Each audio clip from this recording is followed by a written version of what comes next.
All right. Hey, Vikings fans. Welcome into another episode of the Skol Hop. I'm Evan. And I'm Austin. We're just a couple of dudes from Iowa. We like drinking beer and talking about the Vikings. Yeah, we do. And we had a really good collaboration beer tonight that, man, we came really close to breaking our Iowa-only beer rule. It was close, but it was a really good beer. It was still brewed on Iowa soil, so we're still good. We also had to talk about the Vikings' first preseason game.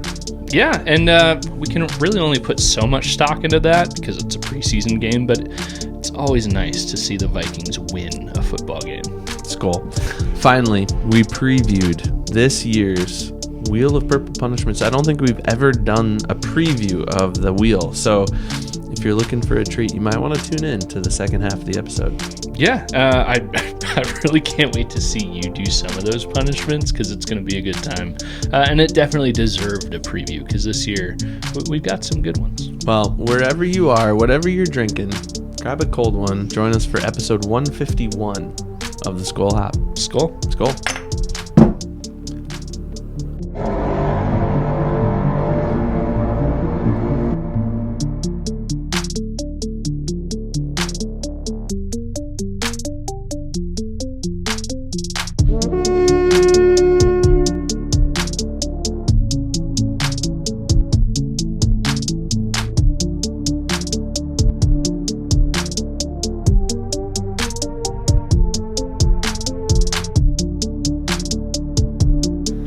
All right, let's drink some beer, Ev. Yes, let's do that. This one I'm really excited about.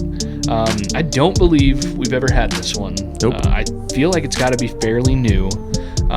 It's called Brewed Together, and the main logo on it is Green Tree Brewery. But this is a collaboration from like a lot of the, if you know the Quad Cities, Iowa and Illinois, you know like there's some pretty prominent breweries around here, and this beer was collaborated by most of those pretty prominent breweries.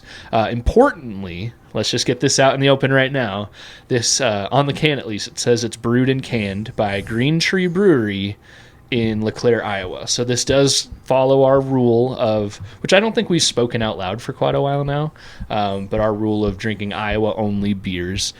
So while there's a couple of Illinois breweries represented in this collaboration, it at least was brewed in Iowa. So that follows the rule to me, Evan. What do you 100%. think? Okay. Yeah, I mean, if it was brewed on Iowa soil, Yeah. it can be a collaborative effort, just like we've done Skol Hop beers with friend of the show, Forrest, who lives in Illinois. Yep. But it was brewed here in Iowa at your house. Both times we brewed a Skol Hop beer. We need to do another one. Yeah, I think we talked about it a couple weeks ago. I did an Oktoberfest with him recently. Can't have it on the episode. So this one I'm really excited about. Brewed Together, probably spearheaded by Green Tree, but a lot of other expertise from around the area put a lot of work into this. There was some kind of explanation that I was going to read off, but I opened the can already. I don't know if you can see. It's like a little paragraph, and maybe it's just listing out all the breweries. Yeah, that's all it is. An exciting brewing collaboration featuring Adventurous, which is right here in Bettendorf, Bent River, Five Cities, Great River, Green Tree, Radical Effects, Stompbox, Twinspan, and Wake. So pretty much all the major breweries. Have you been to all of them? I have not. I've never even heard of Radical Effects. Dude. Friend of the show, Forrest, that's one of his favorites locally, and it's for good reason. Radical is really good. Honestly, all of these are really good breweries. Although, looking at this, it does say India Pale Ale. So it's really light-colored, almost looks like a lager to me. Yeah. Really light colored. I can get a good aroma from it just by opening and pouring it, but it's not like a heavy, somebody walks in the room, they're not going to smell it right now, but it's a subtle but good aroma. Really good head retention. I can't even pour the whole. It's got some cool like sediment. Like if you look it up, like hold it up to the light, there's just some like cloudiness coming down a little bit, and so it's not like perfectly clear and translucent. There's a little bit of haziness to it, but it's not necessarily a hazy IPA. Yeah. So 6.5%. I'm interested to see what my lawnmower scale is going to be. Yeah. Skol.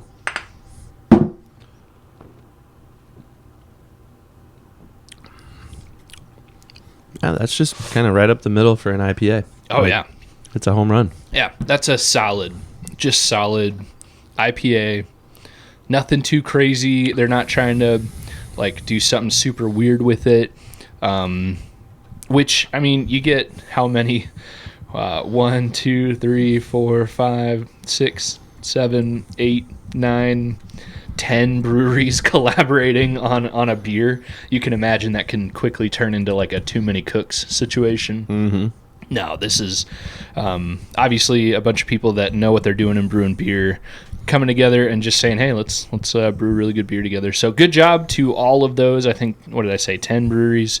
Really cool that Green Tree may be the like physically smallest of all of them listed here. So it's really cool that maybe in terms of like the brewery location, but I don't know about like output distribution. Oh, yeah, and that's stuff. true. I definitely see a lot of Green Tree stuff all over the place at the grocery stores. But yeah, I've been to most of those breweries. They're all really good, and we just got a good brewery scene here in the Quad Cities area. Yeah. Like we've got options, and if you get kind of tired of one, you can go to the other for a little bit. And so my favorite is right up the road from us here, Five Cities. Yep. We were just talking about it before we hit record, and it's right up the street from my house, and we go there quite often. It's a good place. Yeah. And importantly, they were one of the collaborators on this. So Yep. Good job to all of them. I'm really excited to keep drinking the other one and this one. And I don't think it was too bad when I went to our favorite Devil's Glen Hy-Vee. I don't think this was a $20 4-pack by any means. I think it was, about $15-ish, reasonably priced. Friend of the show, Jim, gave me some grief over shaving my beard. So yeah, that's good beer. Great beer. Yeah, good stuff. Thanks for bringing it. Let's get into the Vikings' first preseason game. We have Vikings football. It's here. It's here. It happened.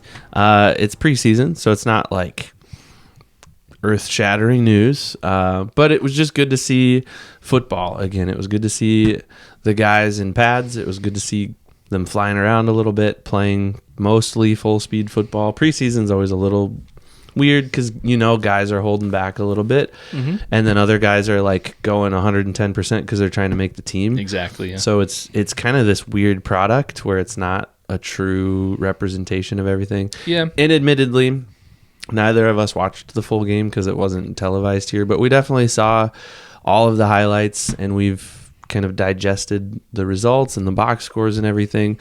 There's some interesting things to cover here. Yeah. We should probably just rip the Band-Aid off and talk about the quarterback situation quickly. Kyler Murray started. He played one series. He was 2 of 3 for 10 yards and a 71.5 rating. Respectable, but a really small sample size. J.J. McCarthy came in after him, went 4 of 7, 34 yards. Neither threw a touchdown or an interception. J.J. took 1 sack for 4 yards, 69.9 rating. So all in all, like not that far off from each other. Yeah. The sample size a little bit bigger for J.J. McCarthy, but not much. And so you think going into the game, or even watching the game unfold, Kyler has already obviously been named the starter. You expect JJ's going to be the number 2 guy. And they played similarly. Well, then Carson Wentz comes out and plays really well. And I think you would expect that, especially by the time Carson Wentz comes into the game. He's probably playing against the Giants' second string everything. Yeah, if not third, Yeah, like he's not playing against their best guys, and he looked really good. He went 9 of 14, 81 yards, a touchdown, no sacks, and a 103.6 rating. So you look at the numbers and you automatically think to yourself, like, wow, Carson Wentz looked really good. And that kind of became one of the common threads coming out of this game was, Carson Wentz is going to usurp J.J. McCarthy as QB2. And you kind of, you had some thoughts on that. I want to hear your thoughts on that. I mean, yeah, just first off, overall, it's the first preseason game. I mean, it's vanilla offense and defense and special teams for both teams.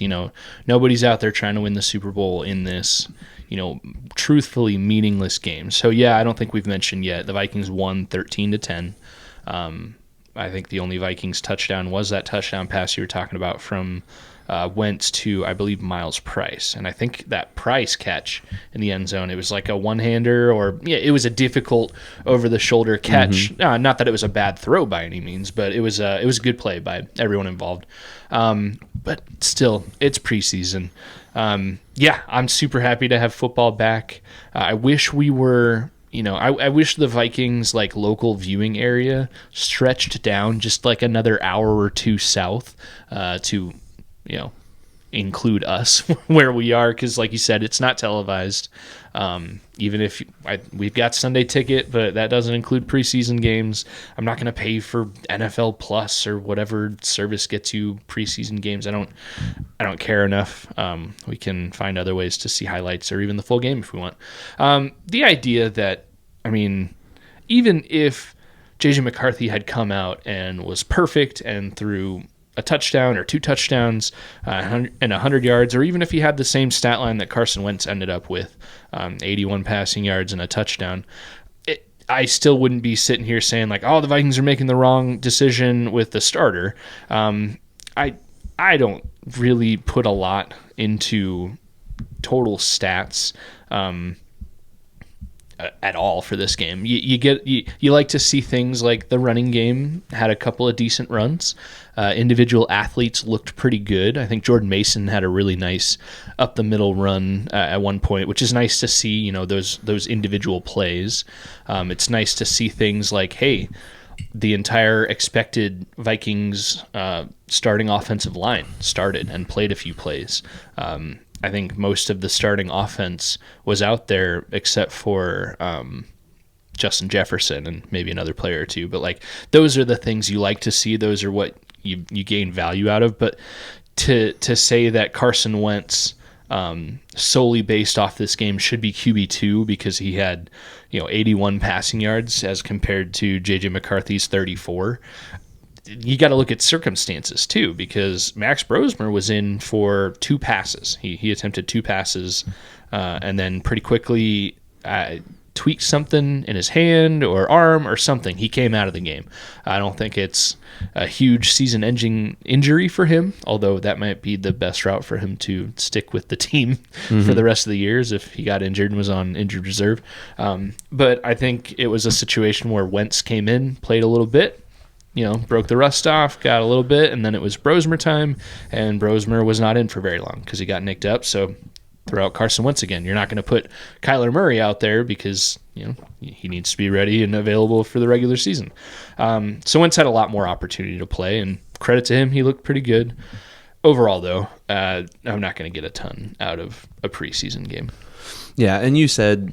And Dustin Baker said this. You were just kind of rehashing what he said a few weeks ago when he was on the show.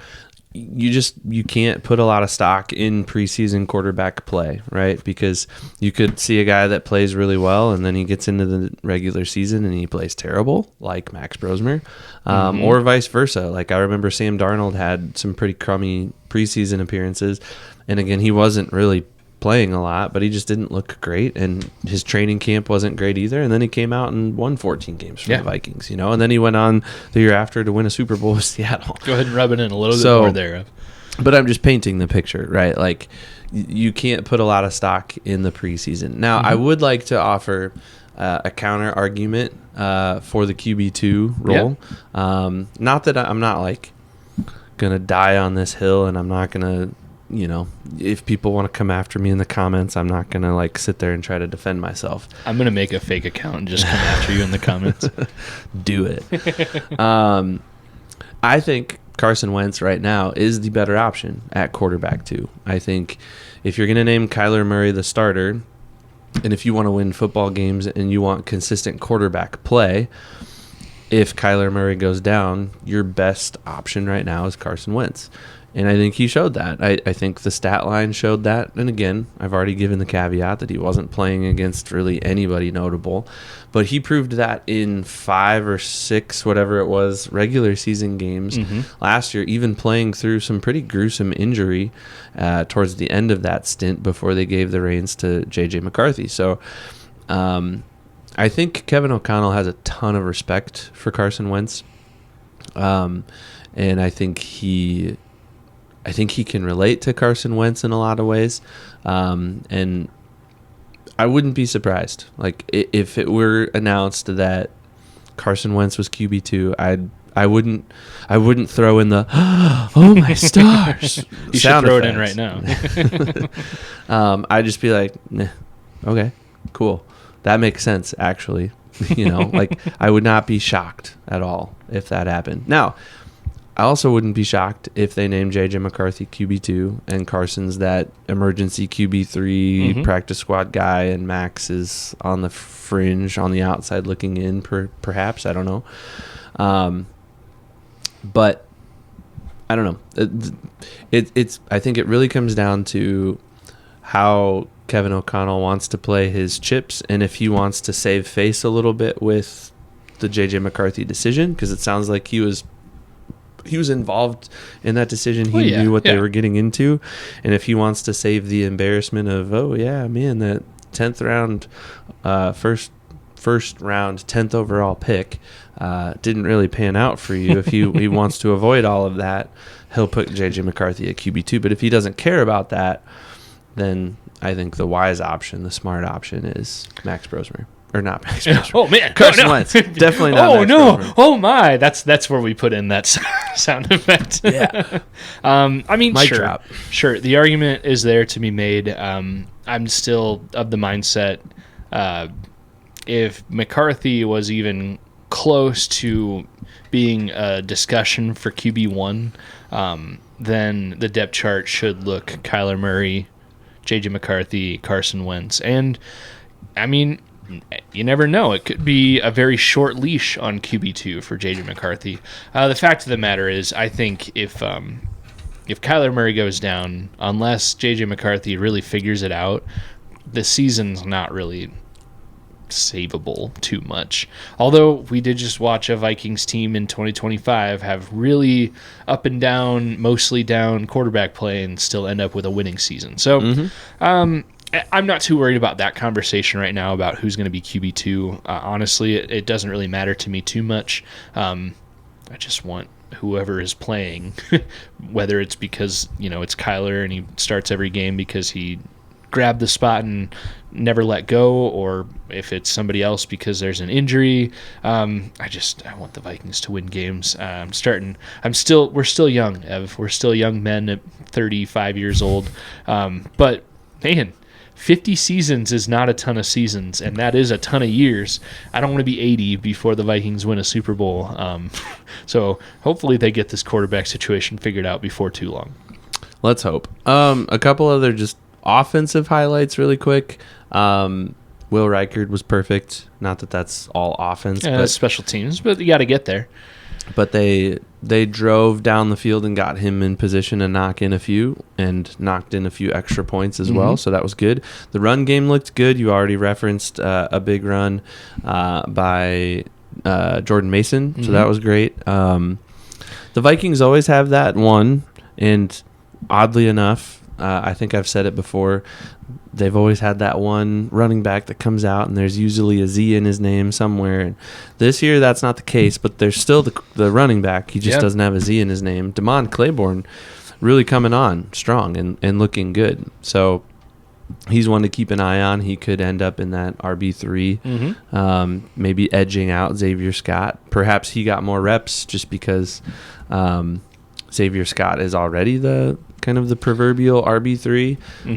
But Damon Claiborne looked pretty decent, I thought, and got a lot of carries. Yeah. So, well, and some of those, they were down in the goal line, and they just kept pounding it 2 or 3 times with Damon Claiborne, who is not a bruiser. He's kind of a little guy. He's a smaller guy, yeah.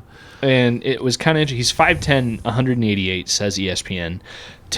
That's to like treat him, to put him in a situation where he's pounding it, trying to break the line and make it in the end zone. That's not the size of a guy that you're doing that. So that's another reason why I think you can't put too much into preseason, because you can't think that in the regular season, if they were on the whatever they were, the inside the 5-yard line, they're going to pound it multiple times with Damon Claiborne. That's going to be a Jordan Mason or a play action pass. But overall, Claiborne got 12 carries. He averaged 2.8, but some of those were those failed touchdown attempts. So that average I don't read a lot into, because I think his average was actually better minus those goal line attempts that he didn't get through. But again, I think there's a lot of promise there in the Vikings running back room. Obviously, Aaron Jones and Jordan Mason will lead the way. And then it's just kind of a toss-up as to who makes the team after that. They'll probably carry 4 running backs, I would venture to guess. Well, it depends on what you consider running backs. Max Bredesen? Right. Well, but he's more of a tight end too, and I know he caught a pass for only 2 yards, but he still caught a pass as a tight end, I think. People have been singing his praises too. Like, sounds like people are already saying like he's got the ceiling to be like a Kyle Juszczyk or wow. a CJ Ham, so more of that fullback role. I think the most that we will see him in is like a fullback, but from what I've seen, again, we haven't been to any training camp, and admittedly, we only saw portions of the game, but from what I've seen and heard, Bredesen's getting a lot of praises, and he's picking up the offense well and doing his job well. So I think we may have a chance to have one of those, like, 7 years from now, we could be talking about Bredesen as like the way that we talk about a CJ Ham or a Harrison Smith, just in the like, we like this guy on our team. Not that we're talking he's a Hall of Famer, or that, Harrison Smith is for sure, but I don't know, CJ Ham's not a Hall of Famer, but like we look at CJ Ham and think like Clyde Saucer level. Like, that's a guy that I'm really glad that he was on my favorite team, and if I ever see a reasonably priced CJ Ham jersey, like, I'm gonna buy it. Like, I look at him fondly as a fan of the team, and I think we might have that in Bredesen as well. Another thing to look fondly upon is the Vikings defense. Yeah, we haven't talked about the defense really at all. I think we mentioned the Dallas Turner, Jay Ward sacks a little bit ago, but other than that, we didn't really talk about it. The Vikings defense looks good. I mean, yeah, and surprise. We're not surprised, because we know that Brian Flores is a really good coach, and he's really good at getting guys to fly around, and his defensive scheme is, in my opinion, unmatched in the NFL. No one's really kind of figured him out yet, and every time they figure him out, he does something different, and I think that's part of his skill as a defensive coordinator, is always keeping people on their toes, and you never know what you're going to get out of this Brian Flores defense. I would venture to guess when we get into the regular season, he'll play a pretty vanilla game plan for a couple of weeks, just to see what his guys can go out and do physically without scheming a bunch of stuff. But I think we've seen the pattern where he schemes more and more the later into the season you get, and we get to that point in the, kind of the latter half of the season, 3/4 of the way through the season, where the defense is winning games. Yeah. And that's been the pattern since he's been the defensive coordinator, is the defense wins those big ones. Like, I think of that 3-0 Raiders game. Worst game ever. I think like that was our first year of the podcast, before we even had this set, and we had the recliners and stuff down here, and we live streamed that game. There's that legendary high five. And you blacked out for a second. But all that to say, like, that was like, 3/4 of the way through the season, and that's just like the signature pattern of Brian Flores. You're not going to see, the big flashy stuff yet. There were some good sacks. There were some guys that were up there in tackle numbers. James Pierre, free agent edition, led the team in tackles. I doubt he played. I don't really know how long he played, but I doubt he played very long. Well, he may have played. Again, I wish I would have been able to watch the game. He may have played quite a bit, just because I think right now he's kind of slated to be that maybe third corner. So in the first preseason game, I would guess guys like Byron Murphy didn't start. So there may have been opportunities there for the guys on the second and third string of the depth chart in the defense to play. So James Pierre actually probably played a decent amount, and to lead the team in tackles is no small feat. But there's some other good names up here. Ivan Pace was up there in the tackles list, had a tackle for a loss. Jake Golday, a draft pick. Second round pick. Second round pick, pretty high. Was up there in the team tackles. Caleb Banks had a handful of tackles. So some of these draft picks, Chuck Demings, he was up there. I saw a funny clip the Vikings posted where he's kind of become known as like the prophet, because he's got all these little funny one-liners when he comes out of the, and they're like good stuff. They're kind of like inspirational quotes. I shouldn't call them funny because they're actually pretty good. Inspirational, but when you string them all together, it's funny to talk about. Yeah. So that was kind of cool to watch. But he's one I think to keep an eye on a little bit. It seems like he's got that charisma to not just be a good player on the field, but also just a really good, solid dude outside of football as well. Bengali Kamara. Did I talk about him yet? I don't think I did. I probably heard his name for the first time during the game. He's up there. 5 total tackles, 4 solo tackles, and a tackle for loss. I remember seeing his name way back. I think he was a UDFA. Okay. And I think actually during an episode, you and I looked at the list of UDFAs and we kind of chuckled at how odd these names were for these guys. And he definitely has an interesting name, Bengali Kamara. But he could be one to keep an eye on too. Like he could make the team and could maybe be a depth guy somewhere. So all in all, I'm excited about where the defense is at. I think we've heard it kind of all camp long. The defense has been winning training camp. Oh, yeah. Like all the offense versus defense reps, they've been winning. Makes sense. The offense still has a lot to figure out. That does make me think now. I'm going to go on a rabbit trail for a second. Where are we going?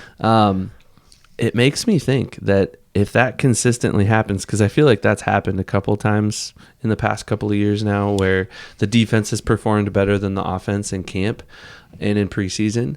I think that's to be expected, especially early on in camp. Like the defense is usually more ahead, and we hear that year after year. However, does that indicate that Brian Flores probably needs to be a head coach somewhere? It'll happen. It'll happen for sure. The reason he's not right now is the whole legal stuff, which there's no secret about that. But every year we get another Brian Flores year with the Vikings is a blessing, at least on the field. Yes. He'll be a head coach. It could be next year. It could be. It'll happen sometime. We're really grateful that he's there, and we want to prolong the inevitable as much as possible. Yeah. Speaking of the Flores defense, the one really bad thing that happened in this game was Jamal Adams being lost for the season. Yep. I think when he signed, because he just signed, I think like the day before training camp opened, I was probably saying like, yeah, this guy, you don't expect a whole ton. You can never expect a whole ton on a guy that signs the night before training camp. Obviously has been an all-pro, Pro Bowler early in his career, but hindered by injuries and just kind of mid-play, even when he did come back, but apparently was carving out a role in the defense and was already really well-liked in the locker room and was already like cementing himself on this team. When he signed, the kind of idea was that he would play linebacker because that's what he did well with the Raiders in 2025 last season. But then after a week or so, he switched his number from 54 to 32. And then it kind of seemed like, is he going to move back to that safety role? So either way, it seemed like he was meshing well, but on a non-contact play,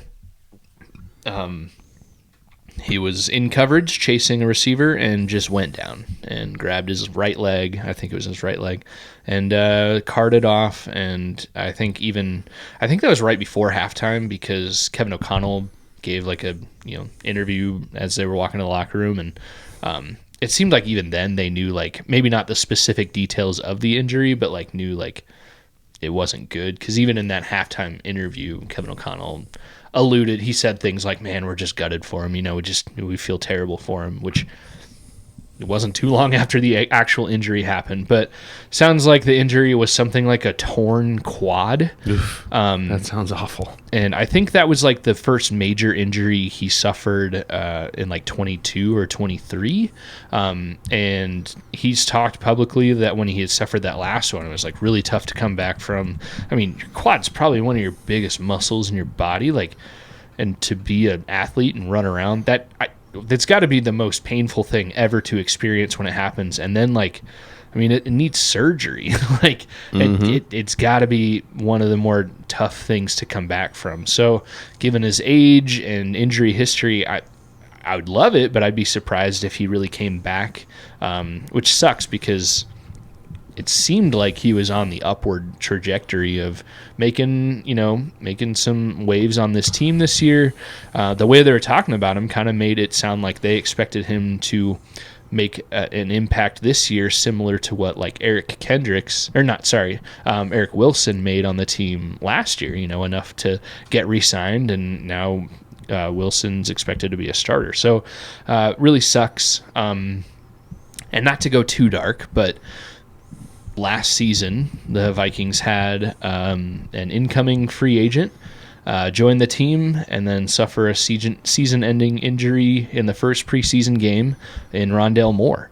And obviously we don't know all the details about how much he was around the team after the injury or how his recovery process was going, but it ended in the most tragic way possible. He's no longer with us. So since the Jamal Adams injury, we've heard Kevin O'Connell speak about it. We've heard other players speak about how Jamal Adams is welcome to be around the team. I think Kevin O'Connell said he's a Minnesota Viking. He's going to be around and be here.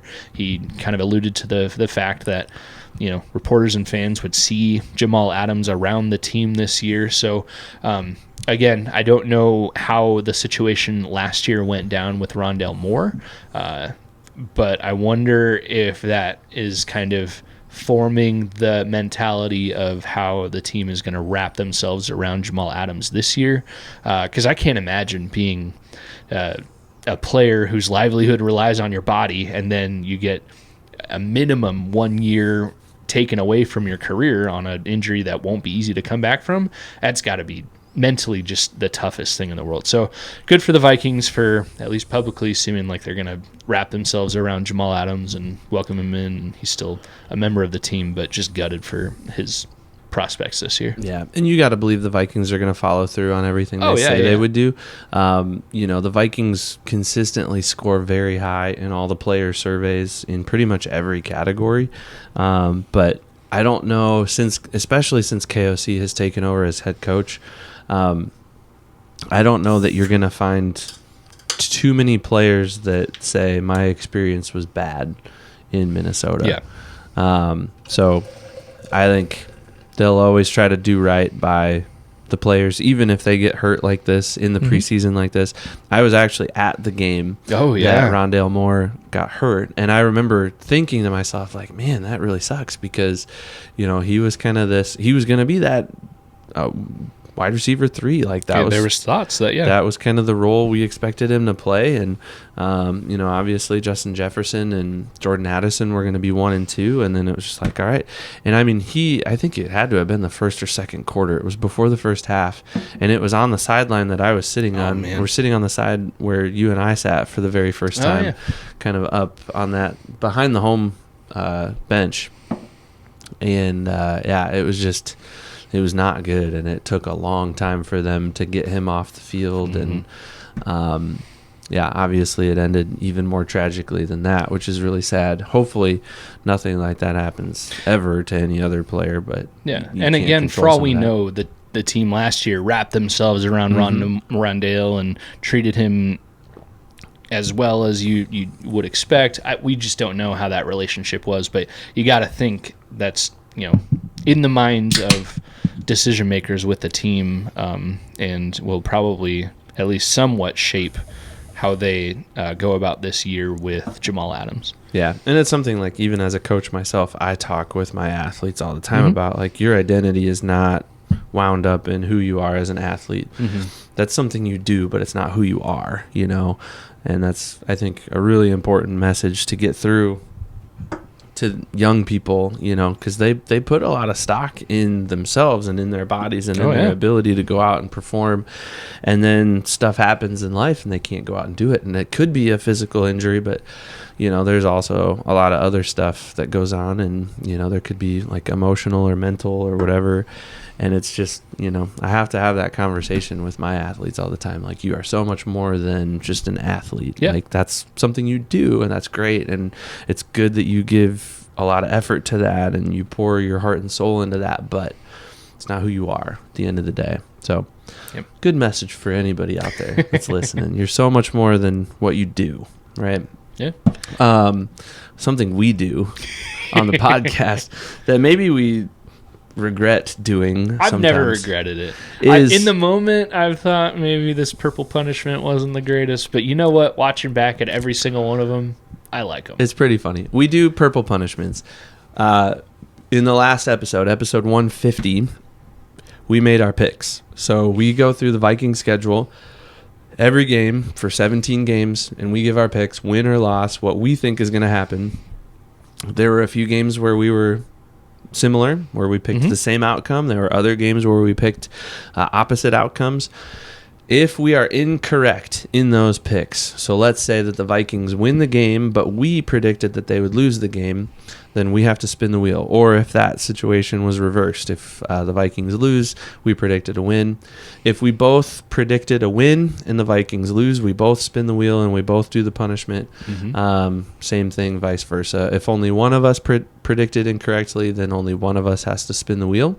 Are you counting how many times we line up? Yeah, I'm at like week 10 and we're already at a handful. So there will be plenty of times this season. I felt like this year, guaranteed. This is our fourth year picking games, but our third year. I think it's our third year doing purple punishments. Yeah.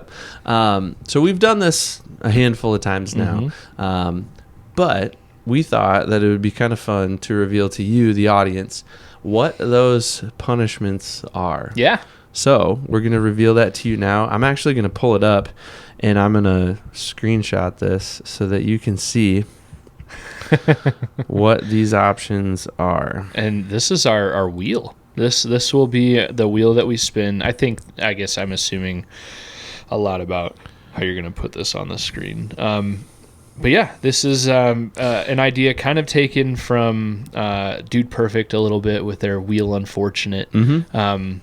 But yeah, I've always enjoyed the purple punishments. Evan, I don't know if we've ever explained like where the idea of the purple punishments came from. Well, it's definitely Dude Perfect. Like that's a big inspiration, I think, for myself personally. Yeah. But I don't know if you remember. Do you remember a couple seasons ago, about this time, 2-ish years ago, I texted you and was like, hey, what if for every time I picked wrong, I ate that many like habaneros? And you quickly were like, dude, by the end of the season you could be eating like 12 habaneros in a row. And it's like, all right, maybe not. But then we brainstormed and it quickly morphed into, all right, these punishments. Well, I think I responded with, what if we did like the Dude Perfect, Wheel Unfortunate kind of thing, and we came up with a list of consequences, and then it just, it's all coming back to me now. Yeah.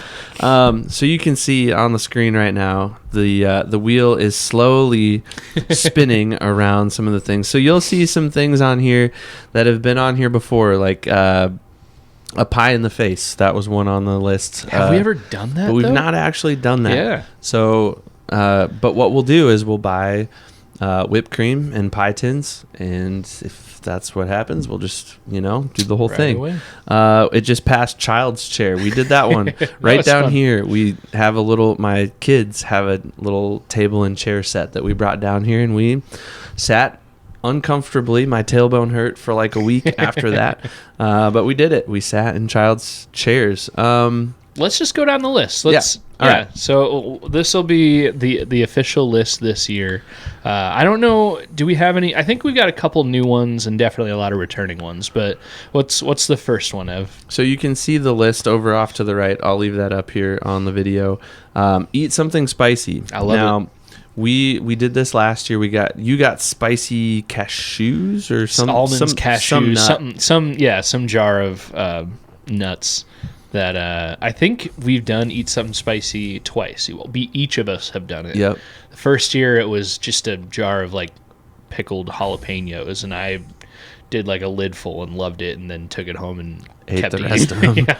And then I think I landed on the almonds or cashews or whatever it was, and I took one, and I was like, you did more than one. Panting. You did at least a couple. I think I did a handful, but it was hard. Like they were like Carolina Reaper. Yeah, like they were pretty intense. And I'm pretty sure, like, as you were doing it throughout the episode, I was just snacking on them, and I ended up eating more than you did anyways. You did. But that's something on there, and I kind of have an idea. Amazon is chocked full of these, like, spicy challenges. There's a couple that I want to run past you. We'll agree on it, but I think we can go down that road. Either way, Eat Something Spicy. That'll be a good one. All right, next up we have a trick shot. So you have to successfully make a trick shot, which that would probably be determined, like... We'll need to figure that out.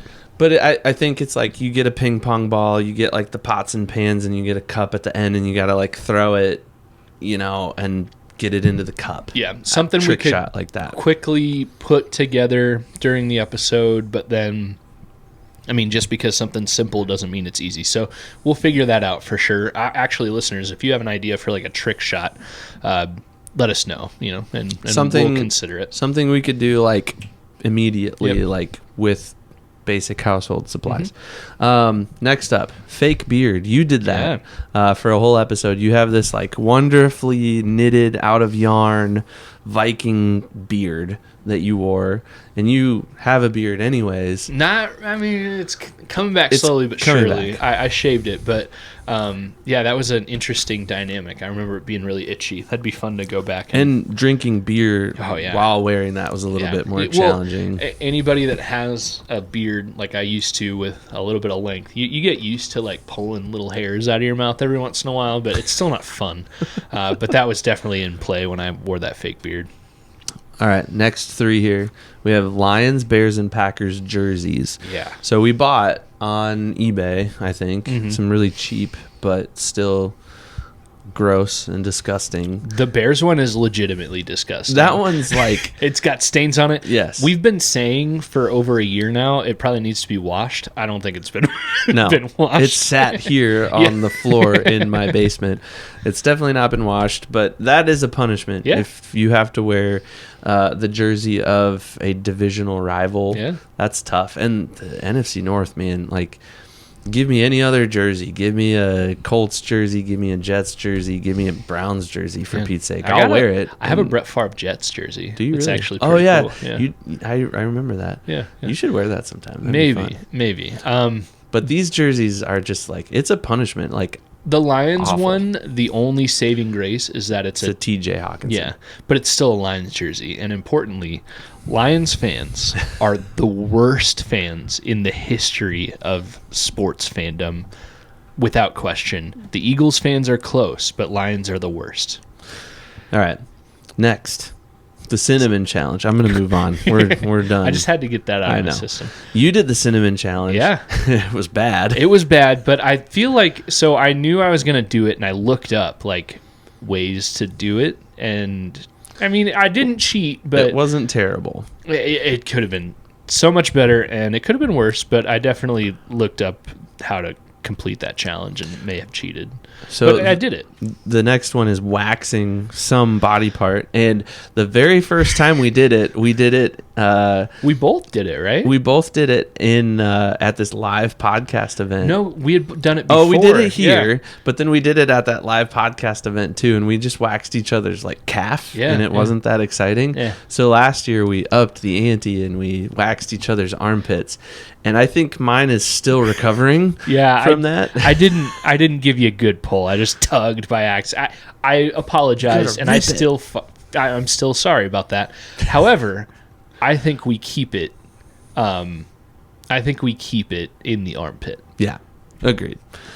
All right, next. I'm the only one looking at the list. Yeah. So, and it's really small for me, so it's probably even. But worse we got for it you. like. Somewhere. It'll be right here.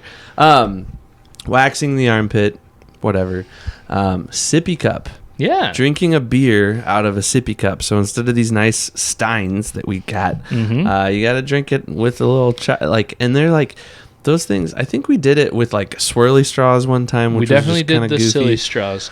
Sippy Cup has been on it for at least, it was on there last year at least. But we didn't do it. Yeah. But I think the concern with that is like they're so small, so you're just going to constantly be putting beer in there. Yeah, but that's a part of the punishment to me. I don't think we're going to find 16-ounce sippy cups anywhere. No. I don't know. Listeners, if you know where to find a 16-ounce children's sippy cup, because a part of it is like, I think when we planned on it initially, it was going to be that like little bottle with like the character lid up top. And you can get them at the gas station. Yeah. I still have some down here probably. Yeah. Actually, my kids probably took them upstairs, but we've never drank beer out of them. We've never landed on that one. But it's on the wheel this year. A beer mile. So you and I had a little bit of a different viewpoint on. I just didn't know exactly what it was. So. You thought, just share, I don't want to like publicly shame you. No, there's no shame. Share what you thought the beer mile was. So the beer mile, to put it on the wheel, was your idea. Yep. And I was like, yeah, that's a good idea. In my head, I'd never really heard the official, definition of what it was. I just thought it'd be like running a mile and drinking a beer. I was not aware that there are more refined rules. However, after hearing about these rules, I'm still on board. Like, let's do it. So, Evan, tell us what the rules are. So the rules are, and this is, I think, fairly widely known, and it's like somewhat competitive. Like, just like you can go out and run a race, like you can run a mile, you can run a 5K, you can run dodge whatever. a wrench. Wait. We're not talking about dodgeball here. Oh, you know what? In my brain, I mixed up dodgeball and Remember the Titans. And there's... Anyways. Are you thinking about when he's like... I will break my foot off in your John Brown hind parts, and then you will run a mile. And then in my brain, somewhere in there was, if you can dodge a wrench, you can dodge a ball. What a weird I don't know. combination This of Brewed films. Together is really getting to me. Okay, so the official rules of a beer mile are, and again, it can be quite competitive. In fact, like they time this, and you can like win prize money and stuff. Yeah, I'm going to find out that I have this talent. You drink a 12-ounce beer, and then you run 400 meters, a quarter of a mile. So like one lap of lap on traditional track. Yeah. Yep. So drink a beer, run a lap, and then you repeat that 3 more times. So you always drink a beer, and you have to chug it. Like it's just like a essentially continuous... shotgun it. Yep.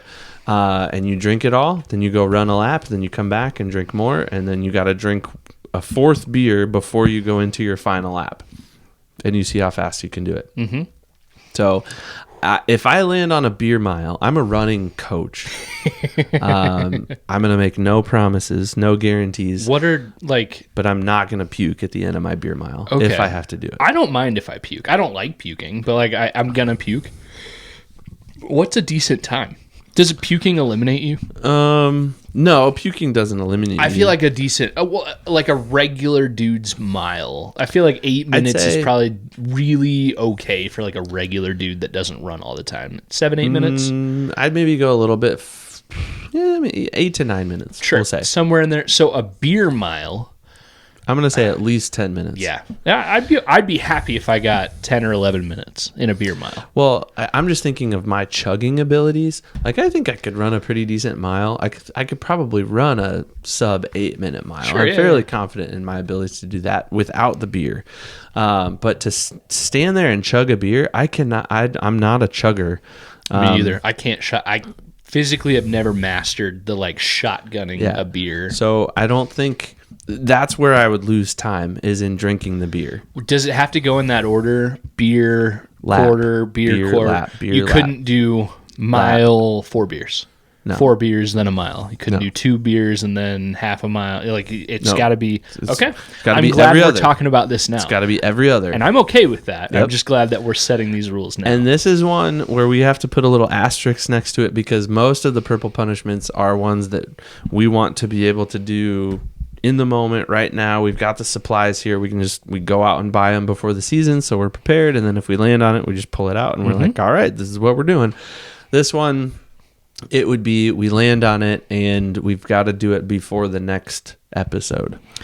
On-air production meeting. Okay, I'm listening. We have already kind of talked about like the structure of our episodes and recording during the season. You and I have, and how it's probably not just going to be the like one episode a week. We've kind of talked about doing a quick after game episode, whether it's both of us or one of us or whatever. Could be incorporated. We both have access to this wheel.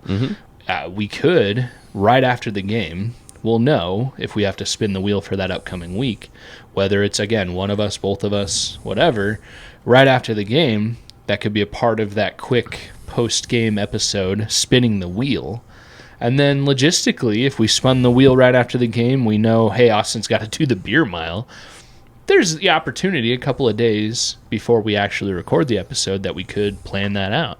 Thoughts?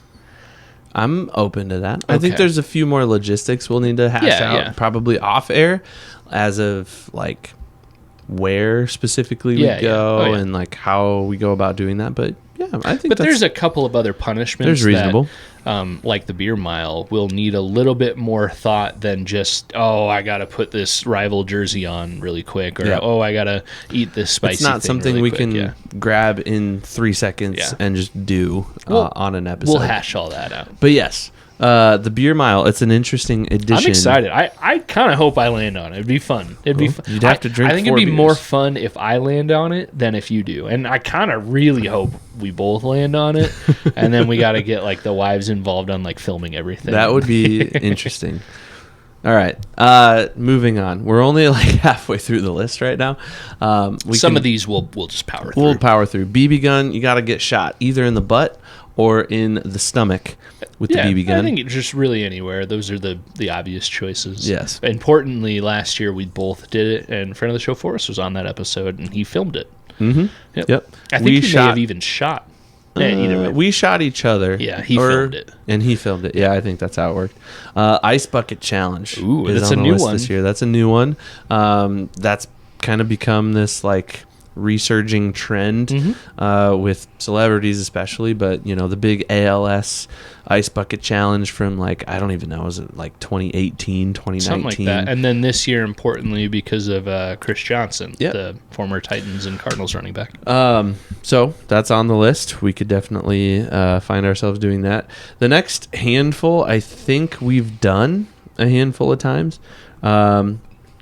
Blindfolded episode. That's fun. That was weird, but fun. Wear mittens for an entire episode. We've done that in two different ways. We've done that with actual oven mittens, and then I think we've done that under the same name where we wore like socks. Yes. I think the oven mitts are the way to go for that one. So we need to make sure we have 2 pairs of oven mitts. Child's chair, I already referenced that. Sore tailbones for like a week. We did a live podcast event with the Iowa Podcast Awards a couple years ago, and the purple punishment that we landed on for that was we can't say Vikings the entire episode, and if you do, you had to do, I think it was 5 or 10 push-ups. Oh, it was 10 push-ups. It was 10 push-ups. And we both said Vikings accidentally way too many times. And so we got a really good workout in that day in front of a lot of people that we never really had met before. It was great though. It was like the perfect punishment. That was our first purple punishment, I believe, ever. I think it was. And I think it was the perfect one to bring out first and to bring out in front of essentially a live audience, and it was a lot of fun. It was pretty fun. Sting pong. I think this was on the list last year. We just never landed on it. You know, we have the ping pong balls somewhere. And I'm pretty sure friend of the show Brian purchased for us the ping pong balls and at least 1 paddle. And I forgot about that now until right now, and I would have. They're here. They're here in the room somewhere. Yeah. So Sting pong, if you don't know, you smack the ping pong ball as hard as you can at somebody who has their shirt lifted up. And you try to leave a nice big old welt on the back or the front, whatever you decide. I'm going to go with the back, probably. Really? Yeah. You got to go to the front, man. Nah. I don't want to see it coming. Yeah. Okay. Okay. Moving on. We're now getting down to the end of the list here, which is good. we have a really gross beer. Yeah. In the fridge still. It was a beer neither of us really liked. Interestingly enough, I think the beer grew on you more than it grew on me. Like I started flipped. Yeah, we flipped. I liked it at first, you didn't, and then by the end of the episode I hated it and you were like, it's kind of okay. Did you already say it's a pickle beer? I did not. Okay, but that's what it is. I stepped on your touchdown It's call. the Barntown Tickle My Pickle. Tickle My Pickle, gluten-free beer. I forgot it was gluten-free. So for all you gluten-free people, you can. And it's been in my fridge for a while. At least it's been in your fridge. Yeah, it's been in the fridge. It's been cold. But yeah, we might need to maybe get our hands on another gross beer. I don't know. Because we only have one of them, and it's a 16 ounce. 16 ouncer like that. But yeah, that's right now. That's the gross beer that we would land on. But if you have another idea for a gross beer that we should try, let us know because we're open and we'll buy. Yeah, gross beer. Or if you're a brewery and you have like a gag beer, that like it's the like Malort of beers, we will accept it. Yeah. All right, another one we've done already. I think both of us had to do this. We've had it on the wheel both times. You have to win an eBay auction. Oh, yeah. And the first time I did it myself, and I bought a Jordan Addison card, which is out on my display case. Okay, I was going to say, didn't you lose that for a second? No, it's not lost. Okay. I just forgot where I put it. It's with the Vikings display case. All right. And then I think last year we both bought these chains. Yeah, they're the cool, I mean, they're cheesy, but they're the cool. Yours is like a 3D printed Mine, one. Yeah, so I actually reached out to the guy that made mine, and I said, hey, thanks for the chain. It's super cool. And he messaged me back, and he's like, yeah, thanks. That was awesome. And I think I sent him like a little snippet of the episode where we featured his chain. Yours wasn't 3D printed. Yours was more like... Mine was the like official glossy one that you purple, get in the team shop. Every team has them, like the still oversized like fake plastic chain, but mine was the helmet horn. Yeah. And funny enough, my 6-year-old, when it came in the mail, he's like, "That's so cool. Can I have that?" And I was like, "You know what, buddy? After I wear it for this episode," because I had to wear it. That was the whole point. One episode we had to buy them, and then when they came in, we wore them. I was like, after I wear it for this episode, I need you to take care of this for me, okay? So he still has it in his room, like hanging up. He loves that thing. It's pretty cool. I mean, and it's fun that like my son actually likes it. So. That's awesome. So we would have to do an eBay auction. We'll probably decide upon the terms of the eBay auction when we land on it, because that's how we've done it before. Yeah. And like obviously we're not trying to break the bank. It's not like we're trying to win like a $80,000 eBay auction. Well, so I think it was like if the Vikings lost by 10 points. Yes. Or if the difference of the game was our total had to be the margin of victory. Yeah. And I think that's what we did in the last game, and I think it was a pretty big Vikings win. Yeah, wasn't it was it? like 30 points. Yeah, 30 points. So we ended up spending like $30-some each on Viking stuff. Whereas like the very first time when I landed on it by myself, it was just like, just win anything. And I think I picked like, okay, give me a $2 card, and I got a $2 Jordan Addison card out of the deal. So we'll figure out how we want to go about that. But I like that one's on there. It's fun. All right, a new addition to the wheel is the Lego walk. This was also inspired by Dude Perfect. They allegedly have the world record for world's longest Lego walk. Where at the time, at least they did. At the time, this was probably like 10 years ago now. Yeah. It's been a while. But we'll lay out a bunch of Legos, and one of us or both of us will have to walk across it if we land on that. Mm-hmm. Eat a jar of pickles. It just says pickles on the wheel, but eat a full jar of pickles. Consume an entire everything. Jar. Except for the metal and the glass. That's, everything. Yeah. Everything inside of it. So we've done that. Pickles and juice. We did that last year, I think. Yeah. Didn't we? Did we both have our own jars? Yes. Yeah. Okay. We bought 2 jars of pickles. Yeah. I would like to recommend that we get a little more bougie with our pickles this year. Yeah. Gallows pickles are life-changing. Oh, yeah. They are so good. And you can get like gigantic jars of like the spears. I would get the smaller like hamburger 12 ounce slices or whatever, something like that. Yeah, Nothing. And those won't break the bank either. No, those are probably no. like $5-6 each. Yeah. Oh no. But yeah, eat a whole jar, including the juice. You got to drink it all. Now the Gallows pickles, like you'll see all the little bits of the dill seasoning and the garlic and stuff in there. So it's coming back to me now. I think I got some flack last time because I didn't eat the little stem. The stems, I'm not going to eat the stems. Well, I think I got yelled at last time by people commenting that, like, I think even you were like, "Come on, man." We'll get the hamburger slices this time. Well, and if I got to eat the stem, it's fine. It's all veggies. But yeah, I like that one. That's a fun one. All right. Bean Boozled. This is the Jelly Bean or the Jelly Belly brand of Jelly Bean. They do the the fake flavors and they'll have like two colors and one color will be good and the other one will be bad. It'll be like a green jelly bean and one of them, half the green ones in there is like apple, and then the other half is like booger. So like there's a bad one for every color. Yeah.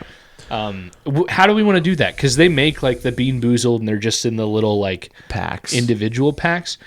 Here's my thought. All right, we get 2 of those packs. Because theoretically we could both land on it, and you just consume the entire thing. Whether it's one, just go for it, or within the episode you're just chomping on a few and you let it go. Do you want 1 shot to the head or 5 shots to the chest kind of thing? What do you? It's just a suggestion. What do you think about that? I think. Because it doesn't mean much if you only have 3, because theoretically that could be 3 good ones, I think maybe just for the spectacle of it all and for the sake of the pod, you got to do a little bit of all right, we're going to pull out 10 of them right now or 5, pick an arbitrary number, whatever. And you got to be completely honest. You can't BS. I can't eat a bad one and tell you, oh, that was a really good one, actually. I think we've got to do a little bit of a mini segment where it's okay, I'm going to be 100% brutally honest with you. That was a bad one. This is what it was. It tasted terrible. Or that's what it was. It was really good. And then after all that, then you still have to eat the rest. Okay, and I like that. And we just slowly eat them throughout the rest of the episode. And you try to catch each other ooh, you just got a bad one, didn't you? Okay. So essentially when we land on it, we do the whole spectacle for a couple minutes, all right, here's a couple of, oh, that was terrible, or oh, that was good, but then by the end of the episode you got to finish the whole pack, little pack. And they, like I said, they come in individual, it's not like we have to eat a pound. We can wash it down with whatever. Have you ever had some of this? I have not, dude. Some of the bad ones, they how wasabi gets in your nasal cavity and stuff. You've had wasabi or horseradish, or yes, it kind of gets in there. Some of those bad ones, it's like vomit, and it just gets in your entire taste buds, and it's bad for a few minutes. So that'll be a fun one to land on. All right, we have one more. Okay, that is new. Okay, and then 2 more that we've done. Eat lutefisk. And I brought this up. Before we started recording, I was like, "Can we even find that around here? We're not far from Minnesota, but we are kind of far." We Googled it. I think we can find some. We'll have to do some research, and we may have to drive around to a few places to go find it. But I think we can find it. I think we might even be surprised. I think even our local Hy-Vee, kind of major chain grocery stores might actually carry it. We just don't know they carry it. We'll find it and we will buy it and we'll put it in the freezer or in the fridge or whatever, however you take care of lutefisk. I don't know. I remember having maybe you got to ferment it. I don't know. I've had lutefisk before. I had it when I was really young. Do they sell it on Amazon? Well, I just looked on Amazon and the first thing that came up was $60. We'll have to figure this out. We'll figure that out. I think you can probably get it cheaper. I don't think it's that expensive. I assume it's like any other grocery thing. Yes. $5-ish, $10-ish. Lutefisk, if you don't know, is a Norwegian delicacy. My grandma is actually Norwegian, and I've had a name like that, and lutefisk and lefse are the big things. Lefse is a tortilla with butter and sugar or brown sugar or sugar rolled up. Well, have we said That's what it. lutefisk is? Lutefisk is fish. It's a really bland, Isn't it like fermented though? White fish. I don't know if it's fermented or not. I've had it before. It's just super bland. It tastes like fish. It's a white fish. Okay. That's all it is. I mean, I've never had it, but I would not. I don't shy away. Obviously, I don't shy away from foods.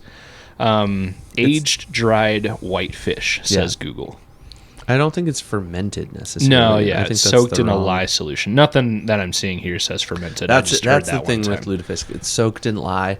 Lye actually is it's poisonous in great amounts, but not with lutefisk. But it's used to like you can use lye to like unclog the pipes in your house, and it's kind of it's intense. I had a clogged pipe. I talked to you about this before we filmed the episode. Did you use lye? I did not use lye, but you can use lye to do it. And it's like when you use lye to unclog your pipes, you got to wear gloves and a mask, and you got to be really careful. And but not with fish.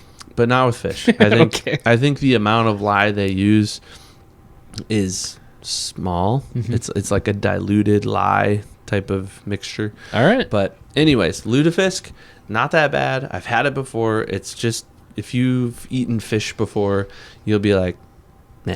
Room temperature? It's not really a punishment. Is that how it's supposed to be eaten? Like room temperature? Or do you bake it? Because I'll tell you what, it comes in a jar, right? If we're eating it on the podcast, I'm not cooking it. We're not going to cook it. Yeah, we'll probably eat it room temperature as it comes out of the jar. All right. We might need to do some research because we might need to cook it in order for it to be like good, safe. Oh, okay. We'll figure it out. I'm not worried about good because it's a punishment. Tasting, but like safe is one thing. So, but yeah, I don't want to like we're gonna record this on a weeknight, and I'm gonna have to wake up and go to school in the morning as a teacher. So can't like call in sick with food poisoning. I mean, if you got food poisoning, you got to call in sick. What else we got? What are the final two? Right? We've got two more. We've done these. We talked about it. The pie in the face. That was kind of a precursor, but we're just kind of going through the list. Whipped cream, pie tin, pie in the face. You got it. The last one I did. Oh yeah. I think I did it by myself. Mm-hmm. I taped my hands to a football for the entire episode. Oh. I thought this was going to be sardines. Is sardines not on it this year? No, sardines is on there. We talked about sardines. Okay. Maybe we didn't. Maybe I skipped sardines. I don't know if we talked about it. But okay, so sardines is on there. Sardines. We have a can. We have did a jar that of alone sardines. too. I did that alone, but you have the sardines that we are had. set. Yeah. So we're still good on the sardines. Okay. And then taping the hands to the football. I think I taped one hand so that I could still have a hand to like get the beer, but it was like I couldn't use one hand for the entire episode. I like it. Like a little Nerf football or something. Yeah. It was a real football. But, okay. Yeah. Sweet. So that's the list. Those are the purple punishments this year. Comment. Let us know what you're most excited about. If you think we should tweak any of them, I think they're pretty set at this point. But they're always fun. I enjoy the purple punishment segment. I'm trying to think of the worst one that I've ever done. That cinnamon challenge was real bad. Another thing that we haven't mentioned that we kind of talked about off air this year, I think every year so far, we have chosen locks to win and locks to lose. And so if we've decided, I'm pretty sure, cut me off if I am speaking out of turn here, Ev, but we've decided too that if we are incorrect about our locks, our lock to win or lock to lose, then yes, we'll have to spin the wheel of purple punishments, but we will also take a shot of Malort. So, yeah. So interestingly enough, going back to our picks, we both had the lock to win to be the Dolphins in week 4. So if we're incorrect on that pick, both of us have to do the punishment and both of us have to do a shot of Malort. If we're right, then we're good. We don't have to worry about it. But we picked different locks to lose. I picked the 49ers game in Mexico City as the lock to lose. And you picked at the Patriots in week 14 as the lock to lose. Yeah. And importantly, I think we were looking at this earlier before recording too. This year is kind of fun because we have plenty of weeks that we both made the same selection, but also plenty of weeks where we made different selections. So we're definitely guaranteed to spin the wheel quite a few times this year. And sometimes we're going to have to double it up. Mm-hmm. We could both have to spin it or both not at all. So should be a good year for Purple Punishments. I'm excited. Should be good. Yeah. Evan, we've had most of 2 of them now. What did you think of this Brewed Together by Green Tree Brewing and a ton of other breweries around here? This is a good beer. It doesn't pretend to be anything that it's not. Mm-hmm. I would be really interested to know like how all of these breweries contributed to it. Yeah. Like I don't know much about how those collab brews go, but like I'd venture to guess like one brewery provides the equipment and the other brewery provides this and the other brewery provides that, and you know, somebody's got to be kind of the brainchild behind the whole thing. Mm-hmm. And like it would just be interesting to know, with so many cooks in the kitchen, how did this come to be? Yeah, it's really good and I like it. It's just a solid IPA. Like I said, it doesn't pretend to do anything. It's just kind of straight up the middle. They knocked it out of the park. It's a good beer, easy drinking. Did you give your lawnmower scale? I never did. I don't think you did. I never did. So what do you think of so beer? I'll just give my thoughts overall. Yeah, it would be fun. I think it would be cool to like watch the YouTube video of the brew day for this beer, because I picture it as like just a bro day, you know, just a bunch of dudes who like drinking and brewing beer, hanging out, and obviously being serious because they ended up putting out a really good product. This beer is really good. 6.5% IPA, Iowa brewed. This beer is like, if I were to describe my perfect beer and how it tastes and how it was made, this one is definitely up there.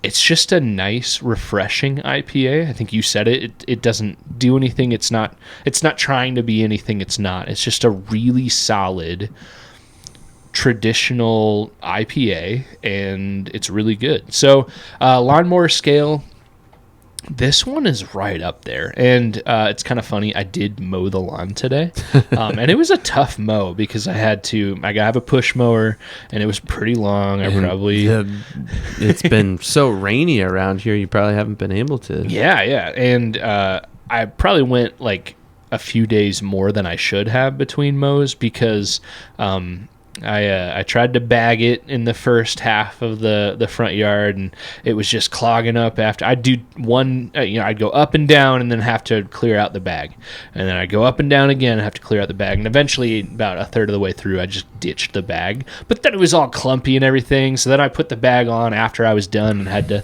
like vacuum up everything. It was a tough mow, and it was pretty warm today, and obviously showered afterwards. This would have been like a to have after. Should I build that into the? That's up to you. So it would have been a angel noises. Yeah, this one, even though it's 6.5, which as far as like lawnmower beers is pretty high. It's pretty high on that scale. This is a solid. No, 6.5% is what I mean. It's a 6.5% alcohol. No, that's what I'm saying. Yeah, it's high on the alcohol percentage for sure. This one for me, it's a solid 8.3. Wow. That's maybe one highest. of the higher ones I've ever had, if not the highest. This is a really good beer. And in the shower after that mow, easily I could have crushed 2 of these. It would have been so good. The shower beer is severely underrated. Oh man, in society today. Have you given a shower beer scale on this beer rating? This is like I don't know. This might be up there. This might be a 8.7. Whoa. Yeah. Whoa. It's a good beer. We need another like, oh my gosh, like oh my stars. Super good beer though. Yeah. Like, I don't know. It's just hard to come up with like a good straightforward IPA anymore, because it feels like they've all got these like, it's got to do something different. It's got to be juicier. It's got to be grapefruit, or it's got to be milkshake or whatever. This is just, it's just straightforward and good. Yeah, that's all it is. That's all it is. And I think it's really cool that it's a collaboration beer, but it kind of stinks because I like it so much. Having it be a collaboration, it's probably not going to be put out too often. Maybe they do it once a year. Maybe they keep this recipe and Green Tree keeps putting it out. I don't know, but I would imagine this is just going to be like every once in a while, if ever again. So Green Tree, please put this out again, or all of the breweries, please keep making this. This was really good. Yeah, super good beer. Talk about where people can find us if they're looking for us and they want to know more about us as a podcast. Yeah, well, you're probably, if you're listening to us right now, it's probably on Spotify, Apple Podcast, YouTube. I've been posting our full episodes on Twitter and Facebook as well. So we are everywhere. If you search on Google, the Skol Hop, you will find all of our socials: YouTube, Facebook, Spotify, Instagram, TikTok, Twitter or X, whatever language you speak right now. We are pretty much everywhere you can find any social media aspect. I've been saying it for a while now. I think we are everywhere you can find podcasts, but I know for sure Spotify and Apple. I think we need a business meeting and try to figure out the tie-ins to all the other options. So yeah, if you Google us, the Skol Hop, you will find us. We have a website. We do have merch. It's limited, but it's out there. And admittedly, we don't get really anything from our merch, but it is cool to know that we have seen, people have posted like, hey, I bought your shirt. So I've seen some Skol Hop stuff out there from time to time. So yeah, we are out there. Google the Skol Hop and you will find us and all of our content. And if we are not somewhere that you want us to be, comment wherever you're listening or watching and let us know, and we will try to accommodate that. Yeah, well done. You covered it all. Thanks, man. Nicely done. Thanks. We say it all the time, but this might be, well, let's start with great beer. Great beer. Great episode. Great episode. Might be the best episode yet. Maybe. Skol.